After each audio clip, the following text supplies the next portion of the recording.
नमस्कार मित्रों, target with PS परिवार में आपका बहुत स्वागत है। और मैं विपिन सिंह आप लोग को इतिहास पढ़ा रहा हूं। तो जैसा कि आपको विदित है कि हम लोगों ने बहुत ही सिस्टमेटिक वे में पाषाण काल को देखा, उससे संबंधित प्रश्नावलियां देखी, सिंधु काल को देखा, वैदिक सभ्यताओं को देखा, उसके बाद फिर हम लोगों ने महाजनपद काल को देखा। तो आज हम इन्हीं के प्रश्नों की चर्चा करेंगे कि इसमें कौन कौन से महत्वपूर्ण प्रश्न पूछे जा सकते हैं और जो हमने क्लास में पढ़ाया है वो आपको कहाँ तक वो चीज़ें याद हैं। ठीक है, तो हमारा आज का पूरा फोकस इसी पे होगा कि आप लोगों को चीज़ों का रिवीजन दे देते हैं। तो आइए देखते हैं, हम लोग अपने पहले प्रश्न की तरफ बढ़ते हैं। इसमें क्या पूछा गया है? इसमें कहा गया है कि 16 महाजनपदों, ठीक है, इसमें कहा गया है कि 16 महाजनपदों की सूची, 16 महाजनपदों की सूची का उल्लेख किस ग्रंथ में मिलता है? इसमें 4 ऑप्शन दिए हुए हैं। पहला है महाभारत, दूसरा है अंगुत्तर निकाय, तीसरा है छांदोग्य उपनिषद और चौथा है संयुक्त निकाय। तो याद होगा आप लोगों को कि मैंने इसके बारे में बताया था। जो 16 महाजनपद थे, इनकी सूची 2 ग्रंथों में हमको मिलती है। एक तो बौद्ध ग्रंथ अंगुत्तर निकाय, तो ये इसका आंसर हो गया। इसके अलावा एक जैन ग्रंथ भी था जिसका नाम मैंने बताया था भगवती सूत्र। इसमें भी इसका नाम 16 महाजनपदों का नाम मिलता है। तो ये हमारा पहला प्रश्न हो गया। देखिए, हमने जो भी अपनी क्लासेस ली थी, हमने सारे महाजनपदों के बारे में बताया था कि यहाँ से प्रश्न पूछने की प्रवृत्ति किस तरह की रही है। ठीक है, अगर आपको ध्यान होगा तो इसके राजधानियाँ, इनकी लोकेशन, इनको किस तरीके से उत्तर दक्षिण पूर्व पश्चिम कैसे हमको फिट करना है, इन सब को समझने के लिए इनको मैप पे देखना बहुत ज़रूरी है। हमने एक एक पे विषय में चर्चाएं की और जो प्रमुख जनपद थे, जहाँ के कुछ प्रमुख राजा हुआ करते थे, उनके नामों का भी उल्लेख किया गया था जहाँ से प्रश्न पूछे जाते हैं। आइए हम लोग अपने दूसरे प्रश्न की तरफ बढ़ते हैं। हमारा जो दूसरा प्रश्न है वो है कि पाटलिपुत्र नगर का निर्माण किसने कराया था? पाटलिपुत्र नगर का निर्माण किसने कराया था, इस पर भी हमने चर्चा की थी। मैंने आपको बताया था कि किस तरीके से जो 16 महाजनपद थे, इन महाजनपदों में अंत में 2 प्रमुख जनपद निकल के आते हैं। एक आता है मगध और दूसरा बस्ती है अवंती। अंत में इन दोनों के बीच में एक तरह का युद्ध होता है, इन दोनों के बीच में एक तरह का संघर्ष होता है और उस संघर्ष में विजेता के तौर पे मगध जो है उसी का उत्कर्ष होता है। इसीलिए इस अध्याय में हम लोग जब 16 महाजनपदों की बात करते हैं तो इसी अध्याय में हम मगध के उत्कर्ष की भी बात करते हैं। क्यों? क्योंकि यहाँ पे मगध का उत्कर्ष होता है और मगध के उत्कर्ष में मैंने आप लोगों को बताया था कि मगध की सबसे पहले जो चर्चा है वो अथर्ववेद में हमें दिखाई पड़ती है। और इसकी जो प्रारंभिक राजधानी थी मगध की, वो थी गिरिब्रज जो थी। इसकी जो प्रारंभिक राजधानी थी वो थी गिरिब्रज। इसकी प्रारंभिक राजधानी गिरिब्रज थी और यहाँ पे प्रश्न हट गया है।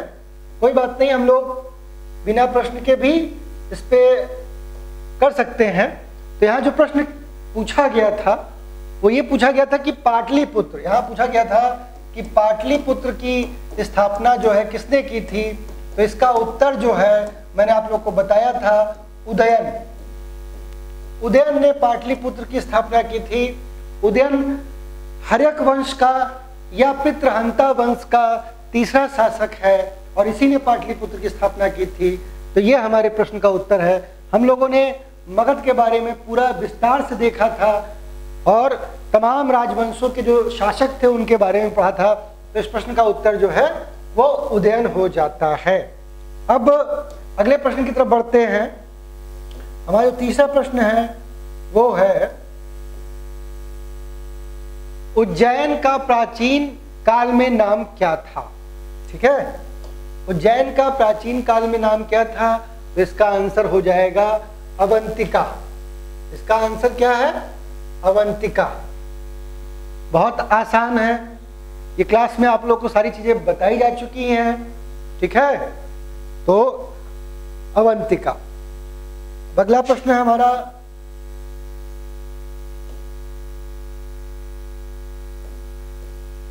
देखिए,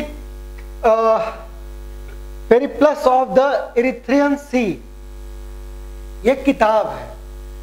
इस किताब की खास बात यह है कि इस किताब में बहुत सी जानकारियां हैं सी नेविगेशन के बारे में। ठीक है, इस किताब में बहुत सी जानकारियां हैं सी नेविगेशन के बारे में।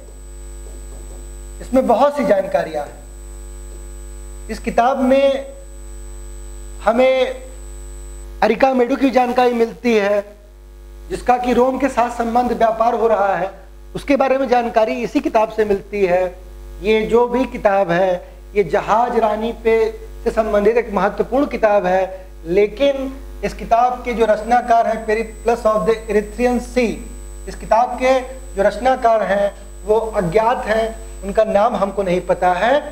तो ये क्वेश्चन बहुत बार पूछा गया है, इसलिए आपको इसके बारे में, और इस किताब का बहुत जगह पे चर्चा भी होगा। पीछे भी हमने इसकी चर्चा की थी और आने वाले अध्यायों में भी इसकी चर्चा होगी, इसीलिए आपको इसका नाम पता होना चाहिए कि पेरिप्लस ऑफ द इरिथ्रियन सी के लेखक जो है वो अज्ञात है। अगला जो हमारा प्रश्न है वो क्या है कि बुद्ध के समय में प्रसिद्ध वैद्य जो थे, जीवक, बुद्ध के समय में जो प्रसिद्ध वैद्य जीवक थे वो किसके दरबार से संबंधित थे? मैंने देखिए आप लोगों को जब पूरा का पूरा पढ़ाया जा रहा था, ये सारा चल रहा था, तो हमने आप लोगों को बताया था कि कौन कहाँ का शासक था, किसने कहाँ पे शासन किया। तो उस टाइम हम लोगों ने इस पे विधिवत तरीके से इन सारी चीजों को देखा था कि कौन कहाँ का शासक था। ठीक है, तो जीवक के बारे में कहा गया है कि ये जो था बिंबिसार के दरबार से संबंधित था, और चंद्रप्रद्योत ये राजा थे अवंती के, ये अवंती के राजा थे। इनको बीमारी हो गई थी और इनके उपचार के लिए इनको भेजा गया था अवंती में राजा के उपचार के लिए। तो इसका आंसर ये हो जाएगा। अब अगले प्रश्न की तरफ बढ़ते हैं।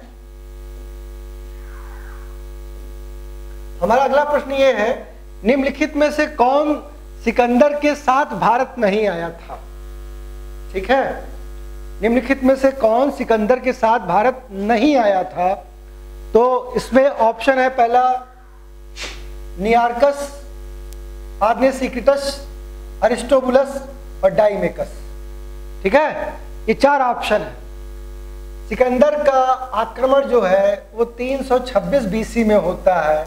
किस तरीके से सिकंदर आता है, और मकदूनिया का ये रहने वाला है, इसको मैसेडोनिया बोलते हैं, और ये यूरोप से होता हुआ तमाम राज्यों को पार करते हुए बैक्ट्रिया और काबुल होते हुए ये जो है व्यास नदी, भारत में व्यास नदी तक ये आता है। और चूंकि सिकंदर की इच्छा थी, इसकी महत्वाकांक्षा थी विश्व विजय करने की, अपने इसी उद्देश्य से ये अपने साथ कुछ इतिहासकार भी लेके आया था, ताकि वो जो उसकी यात्रा हो, जो उसकी विजय यात्रा हो, उसको कहीं न कहीं से उसका एक लेखांकित रूप भी होना चाहिए। इसलिए वो अपने साथ कुछ इतिहासकार भी लेके आया था, जो आप लोग को क्लासेस में बताया गया था। उसमें बताया गया था कि नियार्कस, आर्नेसिक्रिटस और एस्ट्रोबुलस, ये तीनों उसके साथ आए थे। डाइमेकस नहीं है, डाइमेकस नहीं है। तो इस तरीके से आप लोगों को ये क्वेश्चन भी बताया गया था। ठीक है, तो तीन इतिहासकार इसके साथ आते हैं, ये तीन हैं।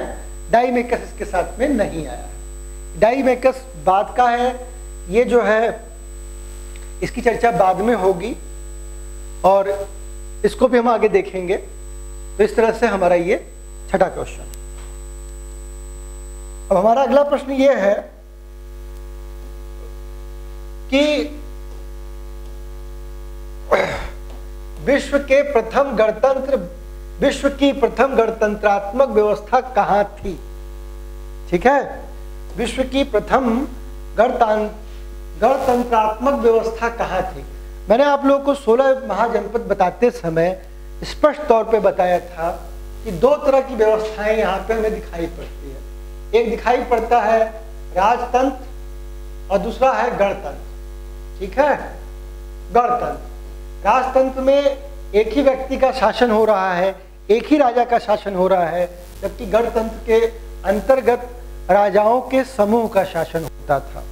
ठीक है, 16 जो महाजनपद थे उसमें से 2 गणतंत्र थे। एक तो आपका बज्जी संघ जो था वो गणतंत्र था, और दूसरा आपका जो मल्ल संघ था वो गणतंत्र था। इसके अलावा ऐसा नहीं है कि जहाँ पे राजतंत्र था वो हमेशा राजतंत्र ही रहा है।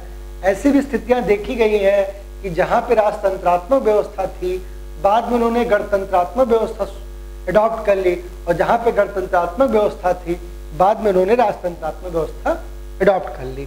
तो विश्व में जो प्रथम गणतंत्रात्मक व्यवस्था की बात होती है, इसका आंसर है ये भारत में है। 600 ईसा पूर्व में वैशाली जो है जहाँ पे लिच्छवी रहते थे, लिच्छवी गणराज्य का शासन था। ये विश्व का सबसे प्राचीनतम लिखित साक्ष्य है कि सबसे प्राचीनतम गणतंत्रात्मक व्यवस्था का उल्लेख यही है। यद्यपि ऐसा आधुनिक टाइम में माना जाता है कि गणतंत्र की शुरुआत जो है ये वेस्टर्न कल्चर से आई है, लेकिन हमारे यहाँ पे गणतंत्रात्मक व्यवस्था पहले से थी, और उसका एग्जाम्पल ये है, और इसके लिखित साक्ष्य भी उपलब्ध है। तो इसका ये आंसर हुआ। अब हमारा जो अगला प्रश्न है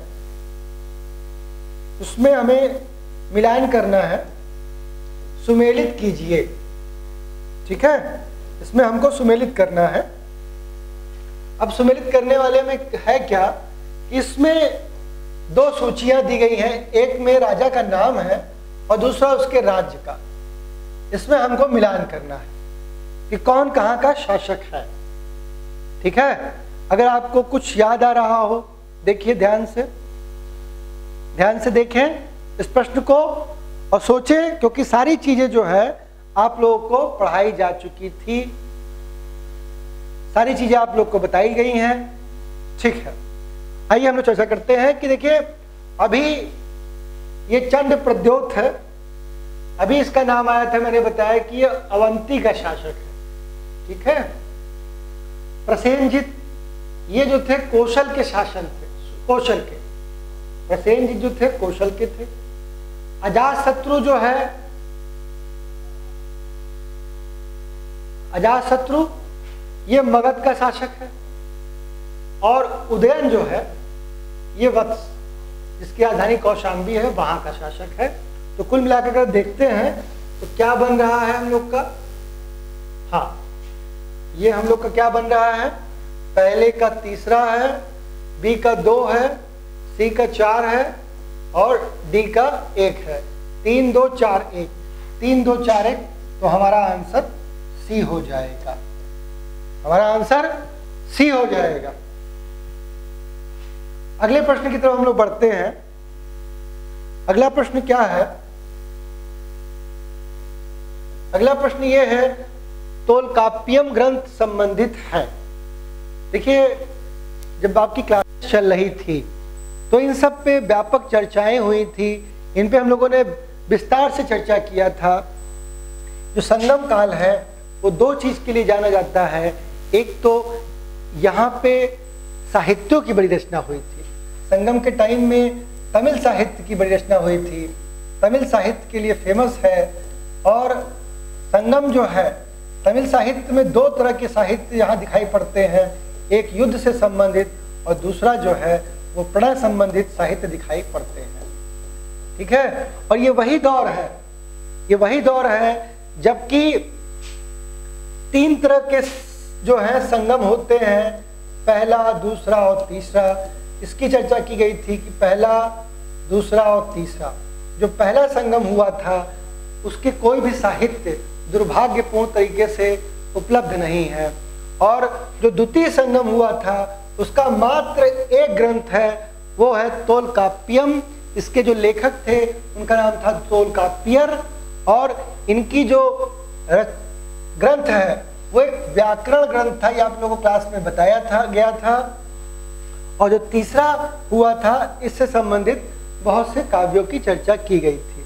तो जो तोलकाप्पियम ग्रंथ है ये एक व्याकरण ग्रंथ है, और ये जो है द्वितीय संगम से इसका, और ये सबसे प्राचीन ग्रंथ है, संगम इतिहास में सबसे प्राचीन है, क्योंकि पहले संगम का कोई भी साहित्य उपलब्ध न होने की वजह से और दूसरे साहित्य संगम का एकमात्र यही साहित्य उपलब्ध है, अतः इसको तमिल साहित्य का सबसे प्राचीनतम ग्रंथ माना जाता है, जो कि तोलकाप्पियम है। इसके लेखक जो है तोलकाप्पियर हैं, और ये व्याकरण का एक ग्रंथ है। अब हम अपने अगले प्रश्न की तरफ बढ़ते हैं। हमारा अगला प्रश्न ये है कि भारत पर आक्रमण करने वाला प्रथम विदेशी शासक कौन था? ठीक है, भारत पर आक्रमण करने वाला प्रथम विदेशी शासक कौन था? ये भी आप लोगों को पूरा विस्तार से बताया गया था कि भारत पे दो तरह के आक्रमण दिखाई पड़ते हैं इस दौर में। एक तो मैंने बताया था कि फारसी आक्रमण, फारसी, इन्हीं को ईरानी भी बोला जाता है, ईरान का पुराना नाम फारस है, ठीक है। तो फारसी या ईरानी आक्रमण हुआ था, ये तकरीबन 529 बीसी के आसपास हुआ था। और दूसरा यूनानी हुआ था, जिसमें कि सिकंदर का आक्रमण देखा जाता है, और वो 326 बीसी में हुआ था सिकंदर का आक्रमण। तो फारसियों का आक्रमण पहले हुआ था। भारत पर आक्रमण करने वाले प्रथम विदेशी शासक फारसी हुआ करते थे या ईरानी हुआ करते थे। मैंने बताया था कि इसमें एक बहुत प्रमुख वंश था, हखमनी वंश। हखमनी वंश ये बहुत वहाँ का फेमस वंश था। इस वंश की संस्थापना साइरस ने की थी, और साइरस द्वितीय जो था इसने भारत पर पहली बार आक्रमण किया था। इसको कुरुश के नाम से भी जाना जाता है। इसका एक अन्य नाम कुरुश भी है, ये आप लोग को बताया गया था। और इसने भारत पर आक्रमण किया, इसकी जानकारी हमें यूनानी ग्रंथों से मिलती है, जिसमें कि इतिहास के पिता हेरोडोटस जो थे, और इसके अलावा एरियन स्ट्रैबो, इनकी किताबों में ये चर्चा होती है कि साइरस जो है वो जेट्रोसिया के रेगिस्तान से होता हुआ भारत पर आक्रमण करता है, परंतु यद्यपि यह आक्रमण जो है सफल नहीं रहता है, लेकिन फिर भी अगर पूछा क्या गया है, ऐसा नहीं पूछा गया कि भारत पर आक्रमण करने वाले प्रथम विदेशी सफल शासक नहीं पूछा गया है। अगर ऐसा पूछा जाता तो इसका ऑप्शन दारा हो जाता, क्योंकि दारा का आक्रमण जो था सफल था। साइरस अपने आक्रमण में सफल नहीं रहा था, लेकिन पहली बार आक्रमण साइरस ने ही किया है, और दारा का आक्रमण उसके बाद में हुआ है, और इसने सिंध के पास में 20वें प्रांत की स्थापना की थी। लेकिन अगर प्रथम विदेशी आक्रमण की बात की जाए, प्रथम विदेशी शासक के आक्रमण की बात की जाए, तो उसका आंसर ये हो जाएगा। ठीक है, तो अब हम लोग अपने अगले प्रश्न की तरफ बढ़ते हैं। अगला हमारा प्रश्न है कि दक्षिण भारत में स्थित एकमात्र महाजनपद था। हमारा प्रश्न ये है कि दक्षिण भारत में स्थित एकमात्र महाजनपद कौन सा है। इसको भी हम लोगों ने बहुत क्लियर तरीके से देखा था, स्पष्ट तौर पे लिखाया गया था। ठीक है, मैं थोड़ा थोड़ा इसके बारे में आप लोगों को और जानकारी दे रहा हूं। देखिए 16 महाजनपद थे, ठीक है, उसमें से 3 तो आपके बिहार में है, एक आपका राजस्थान में है, 2 जो है वो पाकिस्तान वाला है, पाकिस्तान में है, एक जो है ये आपका दक्षिण में महाराष्ट्र के पास में है, और एक जो है वो एमपी में है। ठीक है, 3 1 4 2 6 1 7 1 8, 8 जो है तो ये हो गए, और बाकी 8 जो है वो यूपी में। तो महाराष्ट्र में सबसे दक्षिण में जो है वो अस्मक है। अस्मक जो है इसकी लोकेशन गोदावरी नदी के पास सबसे दक्षिण में, मतलब ये दक्षिण भारत में इसकी स्थिति दिखाई पड़ती है। ये दक्षिण में है, एकमात्र ऐसा जनपद जो कि दक्षिण भारत में जिसकी लोकेशन है वो ये है।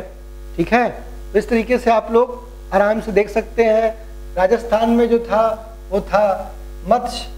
ठीक है, पाकिस्तान में कंबोज और गांधार है, बिहार में है चंपा है, मगध है, और बज्जी संघ जो है ये भी बिहार में है। महाराष्ट्र में जो है अस्मक की स्थिति दिखाई पड़ती है, और अवंती की स्थिति जो है वो मालवा और एमपी वाले लोकेशन पे दिखाई पड़ती है। ये जो है मत्स्य आपका राजस्थान में है, इसको सबसे पश्चिम मान सकते हैं।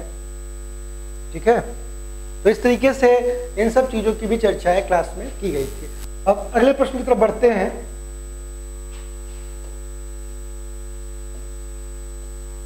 श्रेणियों के प्रमुख को कहा जाता था। ठीक है, देखिए होता क्या है कि मैंने बताया था कि तमाम तरह के जो व्यापारिक संगठन हुआ करते थे, जो भी व्यापारिक संगठन है उसको श्रेणी बोला जाता था, जो कि एक ही तरह के कार्य करते थे।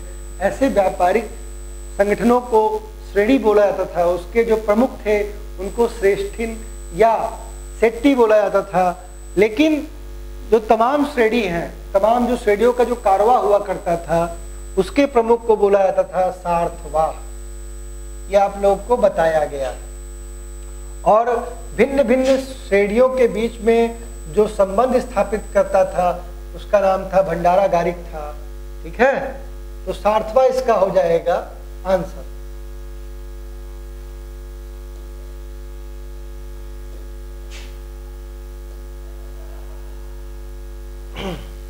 अगला प्रश्न हमारा यह है कि सिकंदर के भारत आक्रमण के समय मगध पर शासन था किसका? ठीक है, यह भी प्रश्न आसान है। सिकंदर तकरीबन 326 बीसी में आता है। ठीक है, उस टाइम यहाँ पे शासन जो है वो धनानंद का शासन दिखाई पड़ता है। और सिकंदर के बाद जो है, सिकंदर जिस समय आक्रमण करता है, और उसके आक्रमण के पीछे रीजन ये था कि ये जो है नंद वंश का अंतिम शासक है, और इसके बारे में ये माना गया है कि ये बहुत ही लालची शासक था। ये लोगों के ऊपर बहुत ज़्यादा करों का आरोपण करता था, लोगों में बहुत असंतोष व्याप्त था। लेकिन लोगों से इतना कर इसने ग्रहण किया था कि इसके पास बहुत संपदा थी, और यही संपत्ति जो है वो सिकंदर को प्रभावित करती है भारत की तरफ आक्रमण करने के लिए। तो घरानंद का शासन था उस समय।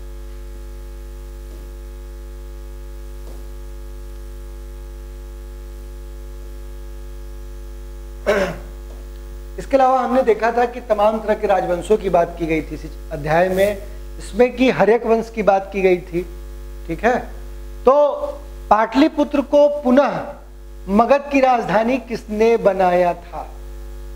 पाटलिपुत्र को पुनः मगध की राजधानी, देखिए पहली बार पाटलिपुत्र जो है, पाटलिपुत्र को राजधानी बनाया था उदयन ने। पाटलिपुत्र को राजधानी उदयन ने बनाया था। उदयन के बाद फिर शिशुनाग जो आता है, शिशुनाग वंश जो है ये वैशाली को राजधानी बना देता है। और इसके बाद कालाशोक जो आता है, कालाशोक इसको काकवर्ण भी बोला जाता है, उसने पुनः पाटलिपुत्र को राजधानी बना दिया था। क्लास में इसकी व्यापक चर्चा की गई थी, तो इसका उत्तर हो जाएगा कालाशोक। क्लास में इसकी व्यापक चर्चा की गई थी, तो इसका उत्तर जो है वो हो जाएगा बी, अर्थात कालाशोक। और ये हमारा है महोदय नगर, ठीक है, महोदय नगर कहा जाता है। महोदय नगर किसे कहा जाता है, तो इसका आंसर ये हो जाएगा। ठीक, तो इस तरीके से आप लोगों का ये सारा का सारा जो क्लास है आज की फिनिश हो जाती है। और हम लोगों ने महाजनपद काल देख लिया था। महाजनपद काल से संबंधित प्रश्नावलियों पे यहाँ पे चर्चा हो गई है। और ऐसा नहीं है कि ये चर्चाएं एक बार होंगी, ये चर्चाएं निरंतर होंगी। अगर आपका एंशिएंट खत्म होगा उसके बाद भी इस तरह का एक एंशिएंट से संबंधित 25 क्वेश्चन का, 30 क्वेश्चन का आप लोगों को सॉल्व कराया जाएगा, जिसमें कि आप लोग का रिवीजन होता रहे। एक तरफ मेडाइवल भी चलता रहेगा और एंशिएंट की चीज़ों का रिवीजन भी कराता मैं रहूँगा, ताकि जब आपका कोर्स खत्म हो उस टाइम आपको एंशिएंट, मेडिवल और मॉडर्न तीनों आपको रटे होने चाहिए। और इसका सबसे अच्छा तरीका ये है कि अधिक से अधिक प्रश्नों को अपने सामने से गुजारना। ये आपके लिए बहुत ज़्यादा फ्रूटफुल होने वाला है। जितने प्रश्नों को आप सॉल्व करेंगे उतने मन में आपके प्रश्न आएंगे और आपको ये पता चलेगा कि आपको चीज़ें याद हैं या विस्मृत हो रही हैं। ये आपको रिवीजन करने के लिए भी कहीं ना कहीं बाध्य करेगा। तो ये दो चीज़ है। इस तरह के जो प्रश्नोत्तरी के जो सेशंस हैं ये आपके लगातार चलते रहेंगे, ताकि आप लोग जो है अपने प्रश्नों के साथ रूबरू होइए और अपने आप को उसमें इन्वॉल्व करिए। इतिहास बहुत रोचक विषय है, बस ज़रूरत होता है उसको ढंग से समझने की और उसके साथ जुड़े रहने की। किसी भी इंसान के साथ अगर आप नज़दीकी करते हैं तो उसको कहीं ना कहीं आप पसंद करने लगते हैं। तो इतिहास भी ऐसा ही विषय है, पसंद सबको आता है लेकिन टिक नहीं पाता है, और टिकने के सब तरीके हैं। तो इसके बाद हम लोग, चूँकि हमारा जो क्लासेस हैं उसमें हम महाजनपद के बाद हमने धार्मिक आंदोलन भी खत्म कर दिया है, तो धार्मिक आंदोलन के जो प्रश्नोत्तर हैं उनकी भी चर्चा होगी। और उनकी चर्चा में हम लोग संपूर्णता में देखेंगे जो तमाम उस दौर में 6ठी शताब्दी ईसा पूर्व में तमाम धार्मिक आंदोलन हो रहे हैं, उनका भारतीय समाज पर क्या प्रभाव पड़ता है। तो इसी के साथ आज की क्लास समाप्त होती है। धन्यवाद मित्रों। और कोई भी प्रश्न हो, कोई भी डाउट हो तो कमेंट में कृपया जो है वो अपने प्रश्नों को जरूर दें, मैं उसका उत्तर देने का कोशिश करूँगा। ठीक है, चलिए धन्यवाद।